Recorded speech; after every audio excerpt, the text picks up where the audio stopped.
Assalamualaikum warahmatullahi wabarakatuh. Saya Anissa Eka Fitri dari kelas A2 Prodi Pendidikan Matematika Universitas Maliku Saleh. Melalui video ini, saya akan menjelaskan tentang teori belajar sosial. Pesatnya perkembangan globalisasi yang terjadi saat ini sangat mempengaruhi berbagai aspek kehidupan, khususnya gaya hidup sebagian masyarakat. Hal ini dapat dilihat dengan semakin bergesernya nilai-nilai lama menjadi nilai-nilai baru. Menghadapi tantangan ini, sebagian masyarakat yang sangat peduli terhadap perubahan tersebut tidak ingin ketinggalan dan akan berusaha mengimbangi perubahan tersebut. Salah satu cara yang dilakukan manusia agar dapat mengaplikasikan dirinya dengan baik di dalam kehidupan. Belajar adalah suatu proses perubahan dalam kepribadian manusia, dan perubahan tersebut ditampakkan dalam bentuk peningkatan kualitas dan kuantitas tingkah laku, seperti peningkatan kecakapan, pengetahuan, sikap, kebiasaan, pemahaman, keterampilan, daya pikir, dan kemampuan lainnya. Salah satu psikolog yang terkenal dengan teori pembelajaran adalah Albert Bandura. Teori pembelajaran sosial merupakan perluasan dari teori belajar perilaku yang behavioristik.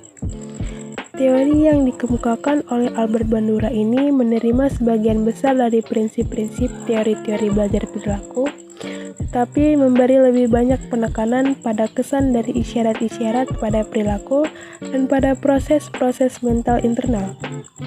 Jadi, dalam teori pembelajaran sosial, kita akan menggunakan penjelasan-penjelasan reinforcement eksternal dan penjelasan-penjelasan kognitif internal untuk memahami bagaimana kita belajar dari orang lain. Teori belajar sosial menekankan bahwa lingkungan-lingkungan yang dihadapkan pada seseorang secara kebetulan, lingkungan-lingkungan itu kerap kali dipilih dan diubah oleh orang itu melalui perilakunya sendiri. Teori belajar ini juga dikembangkan untuk menjelaskan bagaimana seseorang belajar dalam keadaan atau lingkungan sebenarnya. Penerapan teori ini hampir pada seluruh perilaku, dengan perhatian khusus pada cara perilaku baru diperoleh melalui belajar mengamati. Teori ini digunakan dengan mudah untuk perkembangan agresi, perilaku yang ditentukan, ketekunan, belajar loncatan ski, dan reaksi psikologis yang datar pada emosi. Teori belajar sosial ini memiliki kelebihan, yaitu sebagai pembelajaran melalui pengamatan yang dapat terjadi melalui kondisi yang dialami seseorang, memberikan kesempatan yang lebih kepada manusia untuk berinteraksi, dan seseorang mampu mengenali lingkungannya. Teori belajar sosial juga memiliki kelemahan, yaitu jika manusia belajar atau membentuk tingkah lakunya dengan hanya melalui peniruan, sudah pasti terdapat sebagian individu yang menggunakan teknik peniruan ini juga akan meniru tingkah laku yang negatif, termasuk perlakuan yang tidak diterima dalam masyarakat. Ada beberapa penerapan teori belajar sosial. Yang pertama yaitu perhatian, sejauh mana siswa memperhatikan perilaku. Yang kedua ada representasi, seberapa baik siswa mengingat perilaku.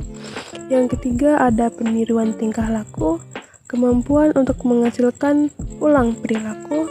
Dan yang terakhir ada motivasi, keinginan untuk meniru perilaku.